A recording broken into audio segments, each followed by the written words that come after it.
The year is 1883. You're living in Kansas, and your morning begins like any other. Then the ground begins to tremble beneath your feet. At first, it's barely noticeable, just a slight shuddering that makes you think perhaps the train has finally come off the tracks. But then, the tremors increase in intensity. Your farmhouse shakes back and forth until everything seems to be vibrating at once. Then, just as abruptly as it began, it stops. Dazed, you step outside. The air is filled with the smell of sulfur, and the sky is filled with ash. Looking to the northwest, you see steam rising from the newly created lake. And while you might not know exactly what just happened, you have a pretty good idea that you are now living in the shadow of the next Yellowstone supervolcano. Yellowstone National Park in Wyoming is home to the largest active volcanic system in the United States.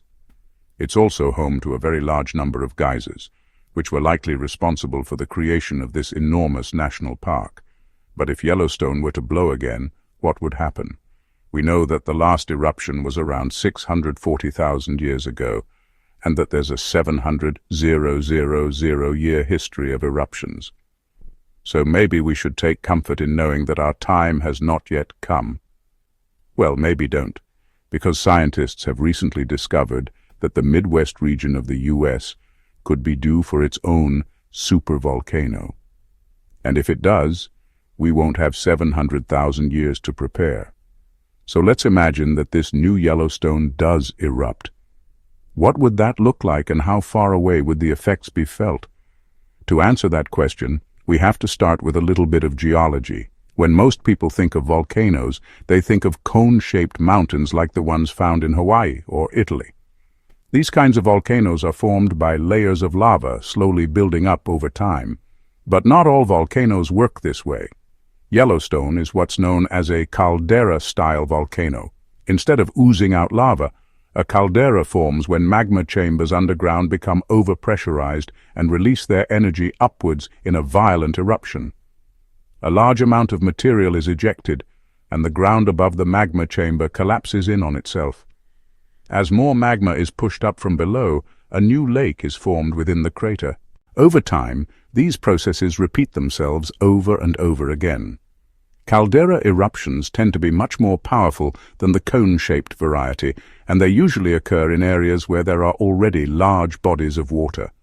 So you can probably guess that the Yellowstone super-eruption didn't just obliterate the surrounding area, but sent ash across the entire North American continent.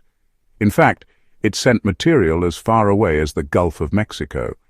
Now let's imagine a scenario where a new Yellowstone blows in the Midwest. We'll call it the Dixie Caldera, since it's roughly centered on the state of Arkansas. The closest big city would be Little Rock, home to almost 200,000 people. The first thing to go would be the physical barrier between the magma chamber and the surface. The earth would shudder and crack before spewing forth superheated rock and ash. Whatever isn't vaporized by the heat would shoot high into the atmosphere, coating the surrounding states in a fine layer of volcanic dust. But the true danger of the Dixie Caldera wouldn't be immediately apparent. While some people would undoubtedly perish in the initial blast, the real damage would be caused by the pyroclastic flows that follow. These are fast-moving currents of hot gas and volcanic matter that race down the sides of the volcano at speeds as high as 100 miles per hour. They can reach temperatures as high as 1800 degrees Fahrenheit, hot enough to burn human flesh clean off bones in just under a second. Pyroclastic flows are one of the deadliest aspects of a super-eruption, and they move quickly. In the case of Mount St. Helens in Washington state, they traveled as far as 15 miles from the source. The Dixie Caldera would produce significantly more ash than its Yellowstone counterpart. Why? Because there's a lot more people living nearby. Little Rock alone has almost 200,000 residents.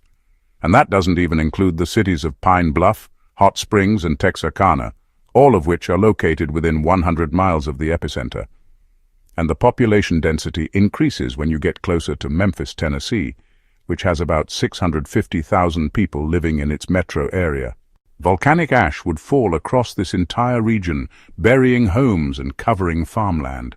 If the winds shift, the ash could travel all the way to New York City, and all the while the ground would be rumbling beneath the feet of 2 million people living in the Memphis metro area. Those who survived the initial blast would have to deal with breathing the toxic air, lack of sunlight, and a complete disruption of the local food supply chain. Crops would be buried under feet of ash, and the fires would rage for weeks after the event. We don't really know what would happen after that, because no two volcanic eruptions are alike. But here's what we do know. The United States would need to declare a state of emergency and deploy the military to assist with search and rescue efforts. Major highways would need to be cleared of debris so that aid could reach those in need, and vital infrastructure like power plants and water treatment facilities would need to be brought back online. We also know that the economy would come to a grinding halt. With millions of people dead or injured, there simply wouldn't be enough healthy individuals to keep the country running. The stock market would plummet, and the value of the US dollar would decrease on the world stage. It's hard to say whether or not the United States would emerge from such an event stronger or more divided. But we do know that it would change life as we know it today. So what are the chances that this nightmare scenario becomes reality? Well, it's actually not as far-fetched as you might think. Scientists are fairly certain that there's a magma chamber extending from southeastern Oklahoma up through Arkansas, Missouri, and into Illinois. It's called the New Madrid Seismic Zone, and it gets its name from the series of earthquakes that struck in 1811 and 1812. These quakes are what ultimately led to the Louisiana Purchase. You see, when the United States purchased the Louisiana Territory from France in 1803, it did so under the assumption that the Mississippi River flowed from north to south.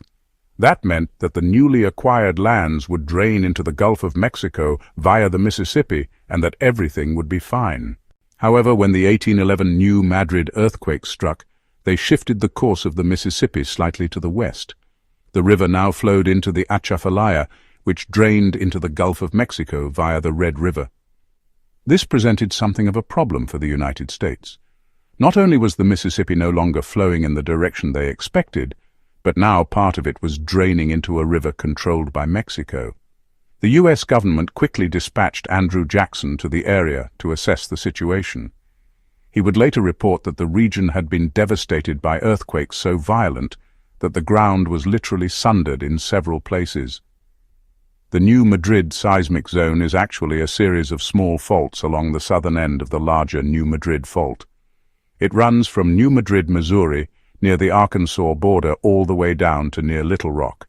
Stretching over 100 miles in length, it's produced 7 earthquakes of magnitude 7.2 or greater. The most recent one occurred in 2009 and registered as a 3.2. While that may sound terrifying, it's actually relatively minor on the Richter scale. The 1811 and 1812 earthquakes ranged from 7.2 to 7.4 and are considered to be the largest ever recorded east of the Rocky Mountains. There's no reason to believe that the new Madrid Seismic Zone will produce another series of earthquakes anytime soon. But that doesn't mean that a supervolcano couldn't be hiding beneath the surface. Volcanic activity tends to happen in clusters. If there's a magma chamber beneath the surface, it's only a matter of time before it begins extruding lava or violently erupting. If it does erupt, and it's a supervolcano, the surrounding states would need to brace for impact. Let's hope that doesn't happen anytime soon. And if it does, hopefully we've learned enough from past mistakes to be better prepared. Now check out why Yellowstone erupting would be so bad, or watch what happens to your body after a volcano erupts.